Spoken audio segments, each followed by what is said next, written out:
Movie शुरू होती है तो हम समंदर में एक फिशरमैन को देखते हैं। समंदर की ऊंची लहरों के साथ एक बॉक्स उसकी तरफ आ रहा था। जब वो बॉक्स खोलकर देखता है तो उसमें एक मरी हुई औरत होती है और साथ एक छोटा सा बेबी भी जो कि अभी भी जिंदा था। उस आदमी को उस बच्चे पर बहुत तरस आता है और वो उसे गोद में उठा लेता है। वो बच्चे को अपने पास रख लेता है और उसका नाम परसियस रखता है। अब ये बच्चा बड़ा होता जा रहा था तो उस आदमी को ख्याल आता है कि क्यों ना कहीं और जाकर रहा जाए। तो वो अपनी फैमिली के साथ नई जगह ढूंढने के लिए निकल पड़ता है। वो रास्ते में होते हैं कि देखते हैं कि कुछ लोग एक बहुत बड़ा स्टैचू समंदर में गिरा रहे हैं और वो स्टैचू ज़्यूस का था जो कि खुद को आसमान का खुदा कहा करता था यानी गॉड। जैसे ही वो स्टैचू पानी में गिरता है तो पानी में हलचल मच जाती है और बहुत सारे क्रिएचर्स निकलकर उन लोगों पर अटैक करने लगते हैं और फिर वो सब क्रिएचर्स आपस में मिल जाते हैं यानी एक ही फॉर्म बना लेते हैं। ये किसी काले धुएं की तरह लग रहा होता है। दरअसल ये अंडरवर्ल्ड गॉड था। इसका नाम हेडीज था। इसके बाद वो उस आदमी की फैमिली पर भी अटैक कर देता है जिससे उसकी शिप भी डिस्ट्रॉय हो जाती है और उसकी सारी फैमिली मर जाती है। लेकिन लकीली परसियस बच जाता है। लेकिन उसके लिए तो यही इसकी फैमिली थी। वो बहुत दुखी हो जाता है और कहता है कि कुछ भी हो मैं अपनी फैमिली का बदला लेके जरूर रहूंगा। ज़्यूस चाहता था कि लोग उसकी पूजा करें तो उसने अपनी वर्शिप जारी रखने के लिए कुछ स्टैचूज भी बना दिए थे। लेकिन लोगों ने उसके बनाए गए टेम्पल्स और स्टैचूज तबाह करना शुरू कर दिए और अब तो उन्होंने हद ही कर दी जिससे ज़्यूस को काफी गुस्सा आने वाला था। उन्होंने उसका स्टैचू जो पानी में फेंक दिया था। फिर हम देखते हैं कि काफी टाइम बाद हेडीज और ज़्यूस का आमना सामना होता है। वो अंडरवर्ल्ड से आया था। वो कहता है कि इंसानों का काम तो हमारी पूजा करना है, हमारी वर्शिप करना है, तो ये लोग क्या कर रहे हैं? ये लोग तो हमारे साथ गद्दारी कर रहे हैं, हमें धोखा दे रहे हैं। वो ज़्यूस से कहता है कि अगर आप मुझे इजाजत दें तो मैं अपनी ताकत से लोगों में डर पैदा कर दूं।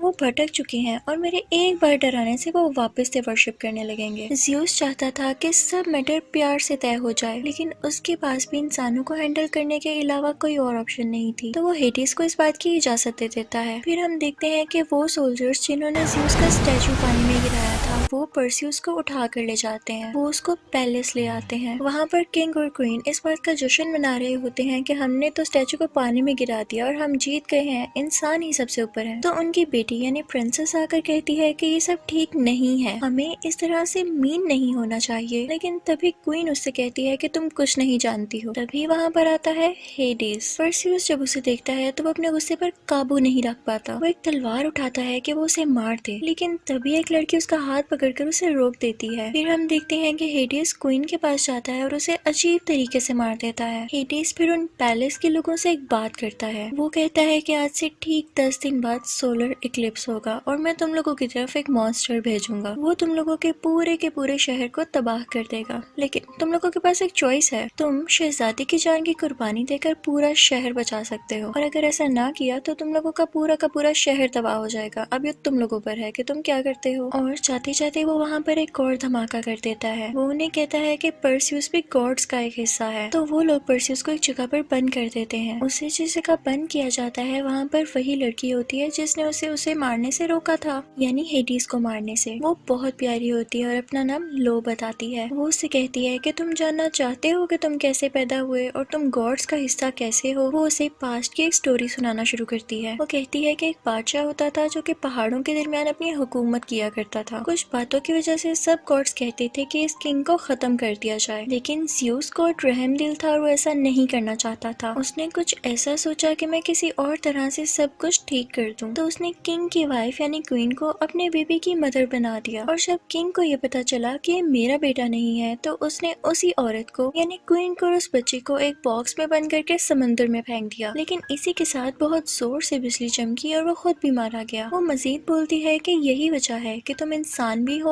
और गॉड भी हो। वो उसे बताती है कि वो मैं ही थी जिसने तुम्हें उस फिशरमैन तक पहुंचाया। वो कहती है कि मैं तब भी ऐसी ही थी जैसे आज हूँ, मैं कभी मर नहीं सकती और यही मेरा कर्ज है। परसियस उन लोगों से कहता है कि मैं उस मॉन्स्टर का मुकाबला कर सकता हूँ। तो वो लो और कुछ आर्मी को लेकर वहाँ पे चला जाता है। यहाँ हम देखते हैं कि वो बादशाह जिसने परसियस को समंदर में फेंका था वो मरा नहीं था बल्कि डिफॉर्म हो गया था और उसकी शक्ल काफी खौफनाक लगती थी। हेडीज उसके पास जाता है और उससे कहता है कि अब वक्त आ गया है कि तुम परसियस से बदला लो। इनफैक्ट हेडीज बुरा था वो चाहता था कि वो एक दिन पावरफुल होकर ज़्यूस की जगह ले ले। दूसरी तरफ हम फिर देखते हैं कि परसेउस और कुछ लोग वहाँ पर जा रहे होते हैं। परसेउस को एक आदमी तलवारबाजी सिखा रहा होता है और तभी परसेउस को जंगल में एक स्वॉर्ड मिलती है, यानी तलवार, और वो ज़्यूस की तरफ से थी। लेकिन परसेउस वो नहीं लेता और उसी आदमी को दे देता है जो उसे फाइटिंग स्किल्स सिखा रहा था। वहाँ पर उन्हें कुछ विंग्ड हॉर्स दिखाई देते हैं, यानी ऐसे घोड़े जिनके पर थे। लो बताती है कि आज तक इन पे किसी ने सवारी नहीं की और परसेउस भी उन्हें प्यार कर रहा होता है। फिर तभी वहाँ पर आता है वही डिफॉर्म किंग। उन दोनों की बहुत स्वेयर फाइट होने लगती है तो वो पूरा किंग परसेउस के हाथ पर बाइट कर देता है और उसे जख्मी कर देता है। तभी वहाँ पर आर्मी भी आ जाती है और उनमें खूब लड़ाई होती है। वो उसको चारों तरफ से घेर लेते हैं और वो आदमी जो परसेउस का दोस्त बन चुका था इसका हाथ काट देता है, यानी इसी बुरे किंग का। लेकिन किसी तरह वो इनसे अपनी जान छुड़ाकर भाग जाता है।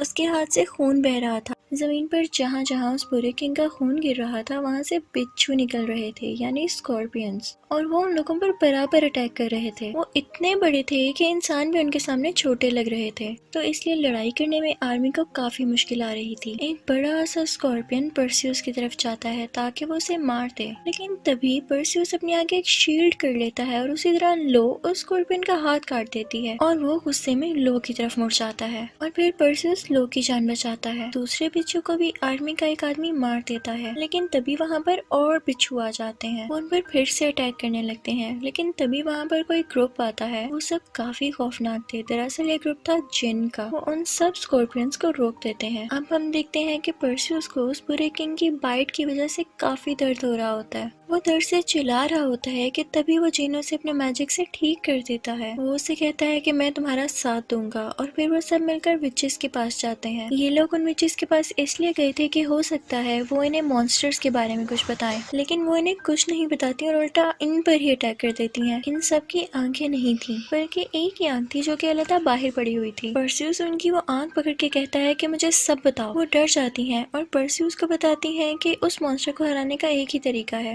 एक ही चीज है जिससे तुम उन्हें हरा सकते हो, और वो है गॉर्गन मेडुसा का सर। वो तुम्हें अंडरवर्ल्ड में मिल तो जाएगी, लेकिन उसे हराना इतना आसान नहीं होगा। वो यहाँ पर कहती हैं कि हम जानती हैं कि तुम हार जाओगे। परसेउस उनकी एक नहीं सुनता और फिर वापस आकर ज़्यूस से मिलता है। ज़्यूस उसे कॉइन देता है और फिर वो वहाँ से निकल जाता है। ये सब लोग चलते जाते हैं और फिर मेडुसा के मंदिर तक पहुँच जाते हैं। वहाँ पर इन्हें लेने के लिए एक शिप पानी थी जो कि उसी कॉइन की मदद से आ जाती है। कश्ती में लोग परसेउस को बताती है कि तुम उसकी आंखों में मत देखना वरना तुम पत्थर बन जाओगे। जैसे ही वो लोग अंदर पहुँचते हैं तो मेडुसा उन पर अटैक कर देती है और जिनको परसेउस को आग में फेंकने लगती है, लेकिन परसेउस अपनी तलवार किसी जगह फंसाकर खुद की और जिन की जान बचा लेता है। दूसरी तरफ मेडुसा आर्मी के सब लोगों को पत्थर बनाती जा रही थी। परसेउस ये ट्रिक जानता था तो वो आंखें बंद करते हुए उस पर अटैक करता है और बहुत बहादुरी से उसका सामना करता है और उसका सर उसके जिस्म से अलग कर देता है। परसेउस काफी खुश था क्योंकि उसके हाथ में मेडुसा का सर था। जैसे ही टेम्पल से बाहर आकर लो को दिखाने वाला होता है कि लो को पीछे से वो बुरा किंग मार देता है। यहाँ पर उसे कुछ समझ नहीं आती तो वो उस आदमी से जिसने उसे फाइटिंग स्किल सिखाई थी कहता है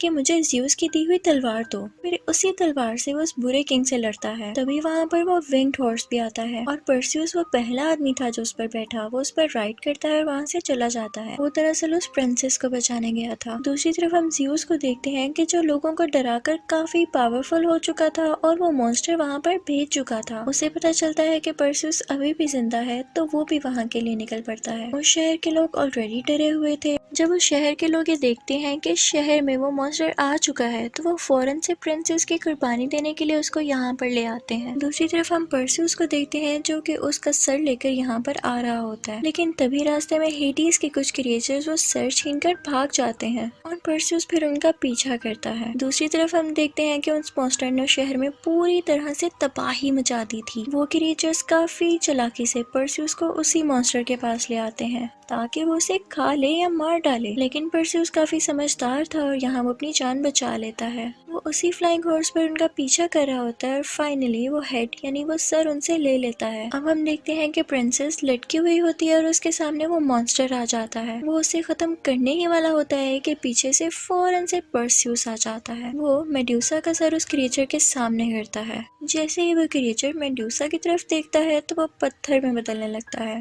अब यहाँ पर वो मॉन्स्टर मर चुका था, लेकिन हेडीज भी यहाँ आ चुका था। परसियस ज़्यूस की दी गई स्वर्ड से लाइटनिंग करता है, यानी बिजली बनाता है और उसे उसकी तरफ फेंक देता है। हेडीज इसकी वजह से वापस अंडरवर्ल्ड में चला जाता है, लेकिन इसके साथ साथ प्रिंसेस भी समंदर में गिर जाती है और परसियस समंदर में कूदकर शहजादी की जान बचाता है। कुछ मोमेंट्स बाद यानी कुछ टाइम बाद हम देखते हैं कि वो प्रिंसेस और परसियस समंदर के बाहर लेटे हुए हैं। वो समंदर के किनारे बेहोश पड़े थे, लेकिन तभी वहाँ पर वो फ्लाइंग हॉर्स आता है और उन्हें होश में लाता है। प्रिंसेस जब होश में आती है तो वो परसियस से काफी इम्प्रेस होती है। वो कहती है कि तुम मुझे काफी अच्छे लगे, तो क्यों ना तुम यहाँ के किंग बन जाओ। तो वो कहता है कि नहीं, ऐसा नहीं हो सकता, मुझे भी ज़्यूस के पास भी जाना है, तुम्हें क्वीन बनना मुबारक हो। जब वो ज़्यूस के पास जाता है तो ज़्यूस भी उसे गॉड बनने की ऑफर करता है, लेकिन वो इसे भी नहीं मानता। ज़्यूस उसे बताता है कि हेडीज अभी भी जिंदा है, वो सिर्फ कमजोर होकर अंडरवर्ल्ड में गया है। वो इस चीज का इंतजार कर रहा है कि कब लोग गॉड की वर्शिप करना छोड़े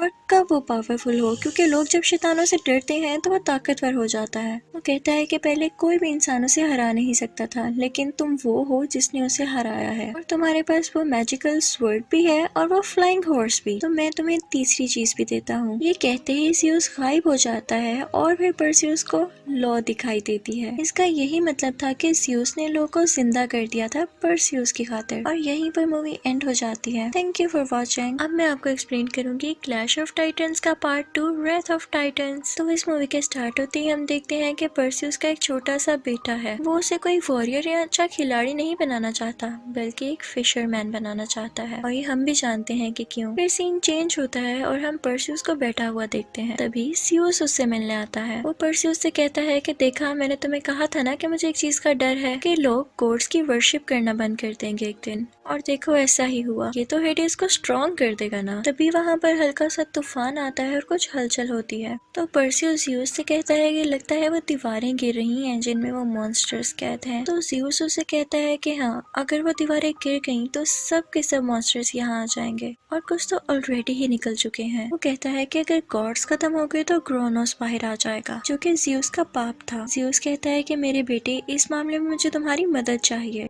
कहता है कि मैं आपकी मदद कैसे करूं, आप यहाँ से चले जाएं। फिर हम देखते हैं कि ज़्यूस अपने दो साथियों को लेकर अंडरवर्ल्ड में हेडिस से मिलना चाहता है। वो कहता है कि हम मॉन्स्टर्स के इर्द गिर्द की दीवार को मजबूत करना चाहते हैं। ज़्यूस के साथियों में उसका एक आदमी और उसका एक बेटा होता है। उस आदमी का वो बेटा हेडिस के साथ मिल जाता है और ज़्यूस को अपने बाप को कैद कर लेता है। वो लोग यहाँ पर होते हैं तो वो उस दीवार को ठीक भी नहीं कर पाते, तो काफी ज्यादा मॉन्स्टर्स और क्रिएचर्स वहाँ से निकलने लगती हैं। वहाँ से दो मुंह वाला मॉन्स्टर भी निकलता है। वो उस जगह पर अटैक कर देता है जहाँ पे परसियस रहा करता था। उस वक्त परसियस फिशिंग कर रहा होता है और जब वो देखता है कि किसी मॉन्स्टर ने अटैक कर दिया है तो वो भागकर अपने बेटे को बचाने जाता है। परसियस की उस मॉन्स्टर से बहुत लड़ाई होती है और एंड में वो उस ड्रैगन को यानी मॉन्स्टर को मार देता है। लेकिन परसियस भी इस लड़ाई में काफी जख्मी हो चुका था। वो एक बूढ़ी औरत के पास अपने जख्मों की पट्टी करवाने जाता है, तो वो औरत उससे कहती है कि तुम गॉड के बेटे हो और जब मुश्किल वक्त में लोगों को तुम्हारी जरूरत है तो तुम इस तरह से मुंह मोड़ रहे हो, कितनी गलत बात है। परसियस उससे कहता है कि मैंने अपनी बीवी के मरने से पहले ही उससे वादा किया था कि हमारा बेटा वॉरियर नहीं बनेगा और हम सब लड़ाइयों से दूर रहकर सुकून की जिंदगी गुजारेंगे। वो औरत कहती है कि अब नहीं, अब की बार तो सबसे ज्यादा तुम्हारी जरूरत है। परसियस वहाँ से निकल आता है और अपने बेटे को लेकर पहाड़ के ऊपर जाता है। वहाँ पर ज़्यूस का एक पुराना टेम्पल होता है जिसमें वर्शिप करने के लिए कोई भी नहीं आता था और इसीलिए गॉड की पावर कम हो रही थी। परसियस वहाँ पर अपने फादर ज़्यूस को याद करता है कि हो सकता है कि वो उससे मिलने आ जाए, लेकिन वो वहाँ पर नहीं आ पाते क्योंकि उन्हें हेडिस ने जो कैद किया हुआ था। तभी वहाँ पर एक आदमी आता है और परसियस को बताता है कि किसी ने तुम्हारे फादर को कैद कर लिया है और वो कोई और नहीं बल्कि हेडिस और उसका एक और साथी है जो कि अब क्रोनोस के अंडर है और अब तुम ही हो जो अपने फादर यानी ज़्यूस को बचा सकते हो। परसियस यहाँ हैरान हो जाता है कि मैं गॉड को यानी ज़्यूस को कैसे बचाऊं। वो आदमी उससे कहता है कि तुम मेरे बेटे से जाकर मिल लो। वो उसे एक वेपन भी देता है कि हो सके तो मेरे बेटे को दे देना, लेकिन याद रखना अगर वो इसे डिजर्व करता हो। और फिर इसी के साथ वो मिट्टी बन जाता है और उड़ जाता है। परसियस को यह एहसास हो जाता है कि वही है जो अपने फादर की जान बचा सकता है। वो उसी फ्लाइंग हॉर्स को बुलाता है और अपने बेटे को वहीं छोड़कर उस प्रिंसेस को बचाने चला जाता है जिसकी जान अभी भी खतरे में थी।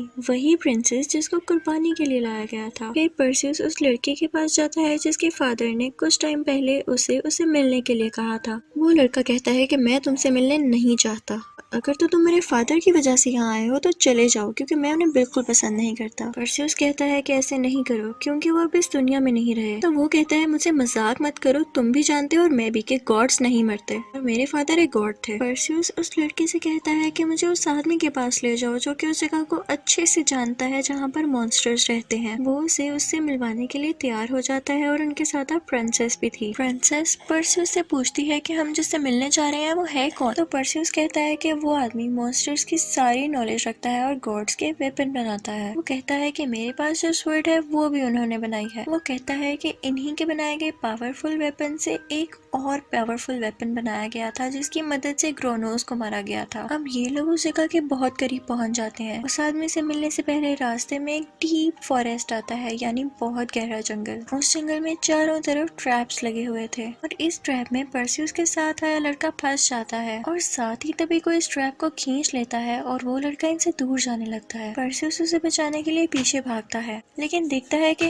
तभी कोई चीज उसकी तरफ आ रही है और फिर एक ह्यूज क्रिएचर उसके सामने आती है जिसकी एक ही आंख थी। वो परसियस के पीछे था। वहाँ पर प्रिंसेस और आर्मी के लोग उसे मारने की कोशिश कर रहे थे, लेकिन वो बहुत ज्यादा पावरफुल था। परसियस आता है और उस क्रिएचर को गिराकर फौरन से उसकी चेस्ट पर खड़ा हो जाता है। उसके पास वो वेपन भी होता है जो कि उस गॉड ने रिसेंटली मरते हुए उसे दिया था। वहाँ पर एक आंख वाले और भी क्रिएचर्स आए थे, लेकिन जब वो ये वेपन उसके पास देखते हैं तो सब के सब परसियस के सामने झुक जाते हैं और फिर इसके बाद वो परसियस के साथी को भी छोड़ देते हैं, यानी उस गॉड के बेटे को भी। अब ये सब मिलकर उस आदमी के पास जाते हैं। वो बताता है कि ज़्यूस के साथ जो साथी गया था हेडिस ने उसे मार दिया है और अगर सारे गॉड्स मर गए तो क्रोनोस आ जाएगा। वो कहता है कि अगर एक बार वो जाग गया तो इस दुनिया को कोई भी नहीं बचा सकेगा। वो कहता है कि आप तो गॉड्स के लिए वेपन बनाते हैं ताकि वो उन मॉन्स्टर्स को मार सकें, तो आपको तो पता होगा ना कि उनको कैसे हराना है। वो आदमी कहता है कि मैं भी पहले गॉड हुआ करता था, लेकिन एक बार हेडिस की मैंने हेल्प कर दी थी और सब गॉड्स ने मेरी पावर्स छीन ली और अब मेरे पास कोई पावर नहीं है। वो कहता है कि हाँ, इतना मैं प्रिडिक्ट कर सकता हूँ कि अगर उन्होंने ज़्यूस को कैद करके रखा है तो उन मॉन्स्टर्स के आसपास ही रखा है, वो इसलिए ताकि क्रोनोस वहाँ से उसकी पावर्स ले सके। और हमें असल में भी यही दिखाया जाता है कि ज़्यूस के साथ यही हो रहा है। वो कहता है कि वो जगह मैंने ही बनाई थी जहाँ पर मॉन्स्टर्स कैद हैं। वो कहता है कि जब मैं इसको बना रहा था तो मैंने एक दरवाजा अंदर से बाहर की तरफ भी रख दिया था। अब ये लोग सब मिलकर उस जगह की तरफ जाने लगते हैं। तभी वहाँ पर वो लड़का भी आ जाता है जो कि हेडिस के साथ मिल चुका था।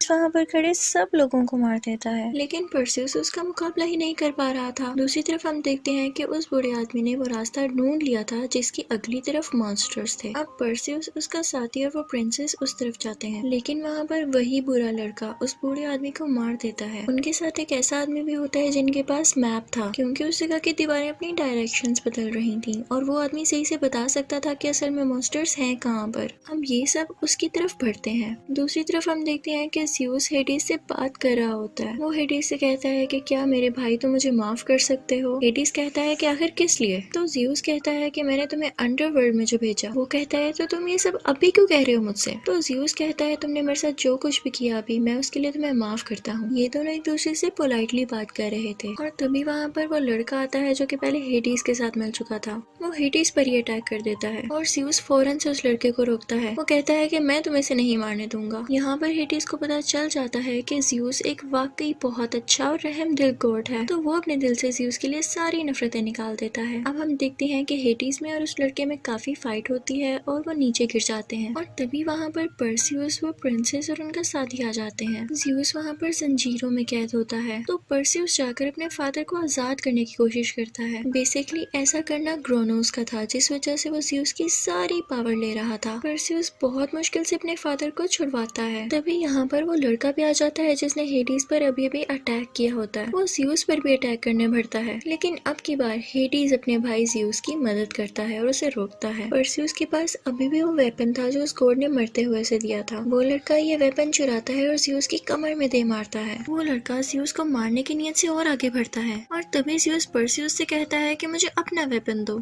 यानी वही स्वर्ड। और वो इस वेपन को और परसियस के वेपन को आपस में मिलाते हैं, जिससे एक बहुत बड़ी लाइटनिंग होती है और ये सब वहाँ से डिसअपेयर हो जाते हैं, गायब हो जाते हैं और ये लोग उस जगह पहुँच जाते हैं जहाँ पर प्रिंसेस की पूरी आर्मी है, क्योंकि वहाँ पर क्रोनोस भी था और वो लड़का भी। फिर हम ज़्यूस को देखते हैं जो कि काफी बीमार हो चुके थे। ज़्यूस परसियस से पूछता है कि तुम मुझे उस जगह से बाहर कैसे लेकर आए। तो परसियस कहता है कि मुझे अपने बेटे की फिक्र थी और बस यही सोचकर मैं किसी तरह बाहर आ गया। तो ज़्यूस कहता है कि मेरे बेटे अपनी इसी पावर का यूज करो, इसी को दोबारा सोचो और दोबारा से खुद को पावरफुल करो और किसी तरह 3 वेपन्स को आपस में मिलाकर एक शानदार वेपन बनाओ जिसे तुम क्रोनोस को हरा सकोगे। इनके पास 2 वेपन्स तो ऑलरेडी ही थे, लेकिन जो ज़्यूस का वेपन था वो अभी भी उस बुरे लड़के के पास था। तभी परसियस कुछ सोचता है और अपने जहन के जरिए उस लड़के से बात करने की कोशिश करता है। वो कहता है कि अगर तुम्हें लगता है कि तुम मुझसे ज्यादा स्ट्रॉन्ग हो तो मुझसे एक टेम्पल में आकर मिलो। परसियस उस टेम्पल में पहुंच जाता है और जैसे ही वो लड़का उस टेम्पल में आता है तो परसियस देखता है कि उसके साथ परसियस का बेटा भी है। परसियस उसे कहता है कि तुम मेरे बेटे को कुछ नहीं करोगे। तो वो लड़का कहता है कि ठीक है, मैं कुछ नहीं करता, बस मैं तुम्हें ये बताना चाहता हूँ कि किसी को उसके बाप से दूर किया जाए तो कैसा लगता है। और इन दोनों में काफी लड़ाई होती है। दूसरी तरफ हम देखते हैं कि क्रोनोस भी बाहर आ चुका है और बहुत पावरफुल है। उसके साथ और भी मॉन्स्टर्स थे और प्रिंसेस की आर्मी उनसे मुकाबला ही नहीं कर पा रही थी। और फिर हम ज़्यूस को देखते हैं जो कि काफी बीमार होते हैं। तभी उनके पास उनका भाई हेडीज आता है और वो उनके कान में कहता है कि भाई मैंने आपको माफ किया। और इसी के साथ वो ज़्यूस का हाथ पकड़ लेता है। ज़्यूस बहुत बूढ़ा था, लेकिन जैसे ही उसने इनका हाथ पकड़ा तो वो जवान होने लगा था। अब वो दोनों मिल जाते हैं और कहते हैं कि हमें मिलकर उसका मुकाबला करना होगा, हमें क्रोनोस को हराना पड़ेगा। हेडीज कहता है लेकिन हमारे पास तो वैसे वेपन्स ही नहीं है। तो ज़्यूस कहता है कि हम पहले भी तो अपनी पावर्स यूज किया करते थे ना। ये दोनों बाहर जाते हैं और क्रोनोस से मुकाबला करने की कोशिश करते हैं, लेकिन हम देखते हैं कि इनमें वैसी पावर नहीं रही। अब दूसरी तरफ हमें परसियस दिखाया जाता है जो कि उस लड़के से अभी तक लड़ रहा था और यहाँ पर फाइनली वो उसे मार देता है और जीत जाता है। अब उसके पास वो वेपन भी आ चुका था जो कि उस लड़के के पास था। वो तीनों वेपन्स को मिलाकर एक बहुत ही अच्छा वेपन बनाता है और फिर वो अपने फ्लाइंग हॉर्स को बुलाता है। अब वो बढ़ता है क्रोनोस की तरफ और उसे मारने की बहुत कोशिश करता है। क्रोनोस भी बराबर उससे लड़ रहा था। परसियस फिर क्रोनोस के मुंह के अंदर चला जाता है और वो वेपन वहीं पर छोड़कर बाहर आ जाता है, जिससे क्रोनोस में बहुत बड़ा ब्लास्ट होता है और वो फाइनली यहाँ पर मर जाता है। अब परसियस ज़्यूस से मिलता है तो ज़्यूस उससे कहता है कि तुम्हें जो पावर आई है वो तुम्हारे बेटे की वजह से आई है, जैसे तुम मेरी पावर थे। परसियस कहता है कि हो सकता है कि आप ना मरें,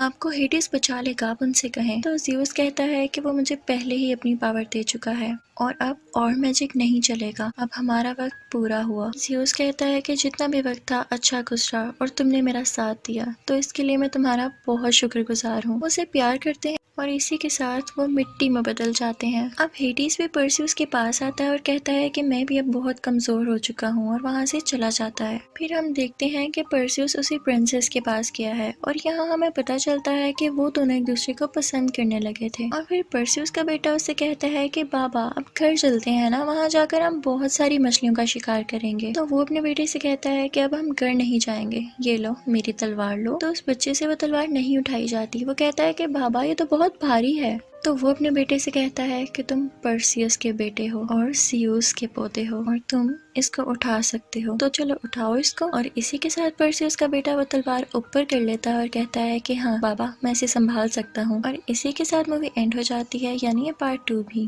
थैंक यू फॉर वॉचिंग।